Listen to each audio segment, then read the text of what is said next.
Assalamualaikum warahmatullahi wabarakatuh. Hamdan wa syukrulillah amma ba'd. Teman Bilal TV yang dirahmati Allah. Pada video kali ini kita akan membahas tentang salah satu yang terbaik di antara kisah para nabi, yaitu kisah Nabi Yusuf alaihissalam.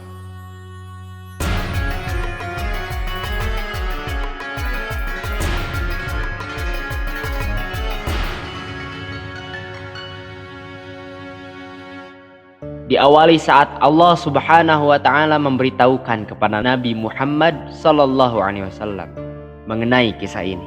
Kami menceritakan kepadamu Muhammad kisah yang paling baik dengan mewahyukan Al-Qur'an ini kepadamu. Dan sesungguhnya engkau sebelum itu termasuk orang yang tidak mengetahui. Mari kita mengulas peristiwa sebelumnya untuk belajar bagaimana akibat dari sebuah kesalahan akan beruntun menjadi kesalahan-kesalahan yang lain. Nabi Ishak alaihissalam memiliki dua orang anak. Satu bernama Ais dan yang satu bernama Yakub alaihissalam. Tetapi Nabi Ishak lebih cenderung sayangnya kepada putranya Ais daripada kepada Yakub. Tetapi ibunda Yakub lebih sayang kepada Yakub tetapi kurang kepada Ais. Setelah itu ketika Nabi Ishak mulai tua, Nabi Ishak memanggil putranya Ais. Wahai Ais, aku ingin engkau membuatkan makanan untukku. Tetapi berita ini lebih dahulu didengar oleh ibunda Nabi Yakub alaihissalam. Dia bisikkan kepada Nabi Yakub, cepat kau hidangkan makanan untuk ayahmu selagi Ais masih memasak makanan. Sehingga Nabi Yakub lebih dulu membawa makanan kepada Nabi Ishak alaihissalam. Melihat itu, Nabi Ishak dalam keadaan rabun matanya, ia berkata, suaramu suara Yakub, tapi memang aku memerintahkan Ais untuk memberiku makanan, ujar Nabi Ishak alaihissalam. Kemudian Nabi Yakub menjawab, wahai ayah, doakanlah aku. Kemudian Nabi Ishak alaihissalam mendoakannya, ya Allah, berikanlah anakku ini keturunan dan harta yang banyak. Kemudian Nabi Yakub pun pergi. Tidak lama kemudian Ais pun datang membawa makanan yang disuruh ayahnya tadi memasak. Begitu ia sampai ke tempat ayahnya, diberikannya makanan. Nabi Ishak berkata, bukankah tadi kamu telah memberikan makanan kepada ayah Ais? Tanya Nabi Ishak. Belum ayah, jawab Ais. Berarti tadi Yakub yang mengantarkan makanan kepadaku, sahut Nabi Ishak. Mungkin ayah, kau telah makan? Tanya Ais. Sudah Ais, jawab Nabi Ishak. Di sini timbullah rasa dendam Ais terhadap Nabi Yakub alaihissalam. Kemudian Ais berkata, wahai ayah, doakan aku agar aku memiliki kekuatan dan pasukan yang banyak. Itulah permintaan Ais atas doanya Nabi Ishak yang sudah mulai tua dan rabun matanya. Maka kemudian ibunda Nabi Yakub mengatakan kepada Nabi Yakub, wahai Yakub, pergilah engkau menyingkir dari kota ini karena Ais akan membunuhmu. Persaingan kakak beradik pun dimulai gara-gara persaingan merebut hati seorang ayah.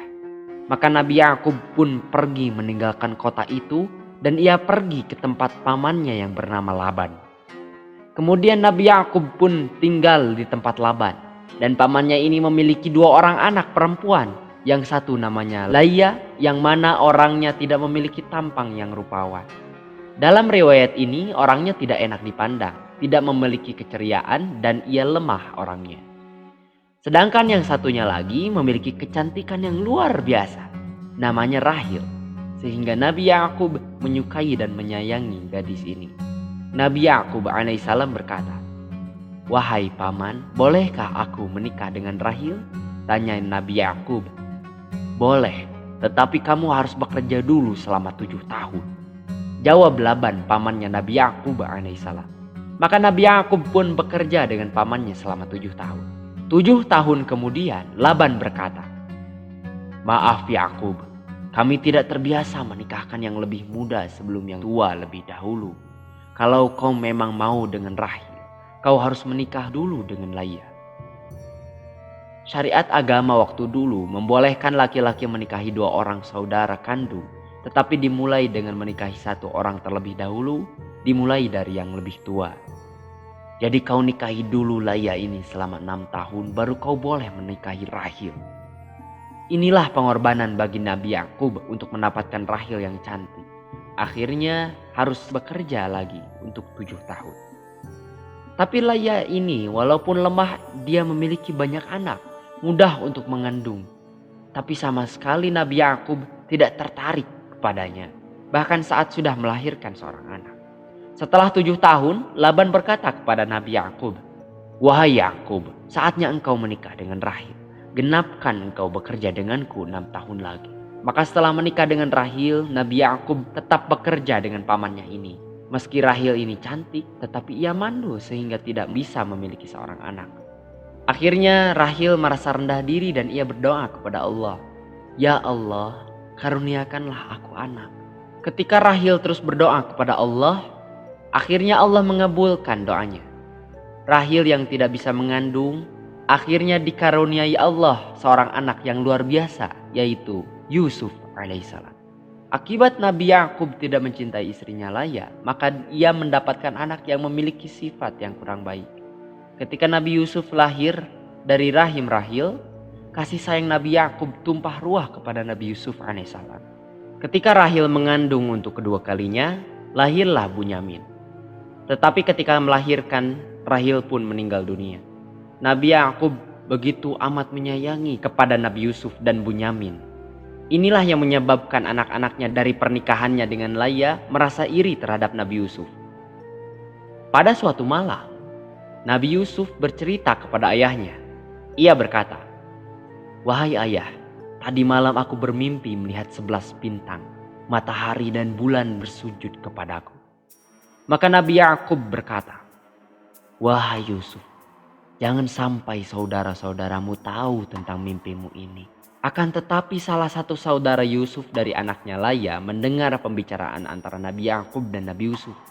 Maka salah satu anak dari Layya tersebut kembali menghampiri saudara-saudaranya dan berkata, "Apakah kalian merasakan bahwa ayah kita nampaknya lebih menyayangi Yusuf daripada kita?" Saudaranya yang lain menjawab, "Iya. Jadi apa rencana kita? Apa kita bunuh saja dia?" "Jangan kita bunuh. Bagaimana kalau kita buang saja?" Sahut yang lain. "Tapi bagaimana rencananya?" Diskusi berlangsung antara saudara-saudara Nabi Yusuf untuk mencelakakan dirinya. Sehingga saudara Nabi Yusuf membujuk ayahnya Nabi Yakub. "Wahai ayahku, kami ingin mengajak Yusuf bermain karena sudah lama dia tinggal di rumah terus." "Jangan, nanti kalian lengah kepadanya. Siapa yang menjaganya dari gigitan singa atau serigala?" Jawab Nabi Yakub. Maka anaknya menjawab, "Ayah, kami ini orang-orang kuat. Biarkan kami yang menjaga Yusuf. Ayah tak perlu khawatir." Dengan berat hati Nabi Yakub pun melepaskan Yusuf pergi. Hanya Bunyamin yang bersamanya. Sesampainya mereka di jalan, dibuanglah Yusuf ke dalam sumur dengan mengambil gamisnya terlebih dahulu. Mereka segera memburu binatang. Lalu darahnya diusapkan ke baju Yusuf. Kemudian dibawa pulang anak-anaknya. Dan mereka pura-pura menangis di hadapan Nabi Yakub. "Wahai ayah, betul kau bilang ayah, kami lengah daripada Yusuf. Hingga Yusuf diterkam oleh singa. Ini bukti bajunya ayah." Mendengar itu, Nabi Yakub pun menangis. Saking lamanya ia menangis, sampai seluruh matanya itu memutih hingga membutakan matanya. Sementara di sumur tempat Nabi Yusuf terbuang tadi, lewatlah saudagar dari Mesir. Begitu ia mengambil air dengan menarik timba, tiba-tiba saudagar itu dikejutkan pemuda yang ikut terangkat. "Wahai tuan, ternyata ada seorang pemuda. Ini bisa kita jual." Nabi Yusuf dijual kepada Al-Aziz, penguasa Mesir. Kemudian ia katakan kepada istrinya yang bernama Zulaikha, "Rawat anak ini, biarkan ia tinggal di sini. Semoga saja anak ini bermanfaat untuk kita." Pada saat itu ketampanan Nabi Yusuf belum tampak. Hingga setelah ia tinggal di rumah pembesar Mesir, semakin dewasa, semakin nampak pula ketampanannya. Maka sampailah Yusuf diangkat menjadi kepala pembantu rumah tangganya. Kemudian setelah ia dewasa, Zulaikha istri Al-Aziz terpikat kepada Nabi Yusuf alaihissalam. Ia mulai menggoda Sampai akhirnya ia nekat begitu suaminya sedang pergi. Ia masuk ke dalam kamar ganti Yusuf. Dikunci, kemudian ketika ia menguncinya, ia katakan kepada Yusuf, "Yusuf, aku sangat tertarik kepadamu. Mari layani aku." Dalam Al-Quran Allah berfirman, "Dan sungguh perempuan itu telah berkehendak kepada Yusuf, dan Yusuf pun berkehendak kepadanya." Jadi Zulaikha memiliki hasrat terhadap Yusuf. Begitupun sebaliknya. Akan tetapi Allah Subhanahu wa ta'ala memberikan pertolongan kepada Nabi Yusuf alaihissalam. Kemudian Nabi Yusuf berlari. Zulaikha mengejar hingga menarik gamis Nabi Yusuf alaihissalam dari belakang secara paksa hingga merobeknya. Suami Zulaikha membuka pintu. Zulaikha langsung memfitnah Yusuf dengan berkata, "Wahai suamiku, apa hukuman untuk orang yang berusaha untuk menggoda istrimu?" Maka kata Yusuf, "Tidak Tuhan, aku sama sekali tidak menggoda Zulaikha. Dialah yang menggoda aku." Namun salah seorang yang bersama Al-Aziz mencoba memastikan dengan bertanya, "Mari kita periksa dari mana robek bajunya. Kalau memang dari depan, berarti Yusuf yang menggoda istrimu. Tapi kalau dari belakang, berarti Zulaikha yang mengejarnya." Setelah melihat robekan dari belakang baju Nabi Yusuf alaihissalam, maka mereka berkata, "Yusuf, tolong rahasiakan cerita ini. Jangan sampai orang-orang tahu." Namun berita itu tetap menyebar hingga ke kalangan istri-istri pembesar istana. Maka Zulaikha mendapat hinaan yang terus-menerus hingga ia merasa sakit hati. Kemudian diundangnya semua istri pejabat datang ke istana. Mereka disuguhkan bermacam buah-buahan dan disediakan sebuah pisau. "Potong buahnya," kata Zulaikha. Ketika semua tamu sedang memotong buah, pintu pun dibuka dan disuruhlah Nabi Yusuf untuk berjalan keluar. Karena ketampanan Nabi Yusuf alaihissalam, sampai-sampai wanita-wanita itu pun tidak merasakan tangannya dipotong oleh diri mereka sendiri. Pada zaman itu, belum ada orang yang begitu terkesima karena ketampanannya, bahkan sampai saat ini. Kemudian Zulaikha berkata, "Bagaimana menurut kalian? Apakah wajar jika aku menggoda dia? Buktinya kalian tanpa sadar sudah memotong tangan kalian sendiri." "Iya Zulaikha, ini malaikat yang sempurna," ungkap para tamu undangannya. Akhirnya semua wanita ini menginginkan Yusuf. Lalu Zulaikha mengancam, "Wahai Yusuf, kalau kamu tidak mau melayani kami, kau akan kami penjarakan," ungkap Zulaikha. Maka Nabi Yusuf berkata, "Ya Allah, penjara lebih aku sukai daripada aku harus melayani mereka." Nabi Yusuf pun masuk penjara untuk mempertahankan imannya. Perlu kita ingat bahwa untuk melakukan kebaikan yang besar dibutuhkan pula pengorbanan yang besar. Sebagaimana Nabi Yusuf alaihissalam yang berkorban di penjara dengan kesalahan yang tidak ia lakukan sampai selama bertahun-tahun. Singkat cerita, seorang raja bermimpi melihat 7 ekor sapi kurus memakan 7 ekor sapi gemuk. Kemudian ia melihat 7 tangkai yang berwarna hijau, 7 tangkai yang lain kering. Sang raja nampak kebingungan saat mencari arti dalam mimpi tersebut. Seseorang yang pernah bersama Yusuf di dalam penjara berkata kepada sang raja, "Ada satu orang yang bersamaku di penjara. Ia bisa menafsirkan mimpi," ujarnya. "Siapa?" tanya sang raja. "Yusuf." Maka raja pun datang kepada Yusuf. Kemudian diceritakanlah mimpinya tersebut. Kemudian Nabi Yusuf alaihissalam menjelaskan, "Akan tiba 7 tahun masa subur penuh makanan. Namun setelah itu akan datang 7 tahun masa sulit. Setelah tiba pada masa tersebut, saat musim panen, ambil setengah hasil dari panen, sementara simpan sebagian lainnya." Maka Nabi Yusuf berkata, "Jadikanlah aku bendahara di negeri ini." Dalam hal ini, kita sebagai manusia memiliki hak untuk meminta jabatan karena memang sudah memiliki kemampuan yang mumpuni di bidangnya. Seperti halnya Nabi Yusuf, karena Nabi Yusuf memiliki kemampuan yang mumpuni. Kemudian permintaannya pun disetujui oleh sang raja.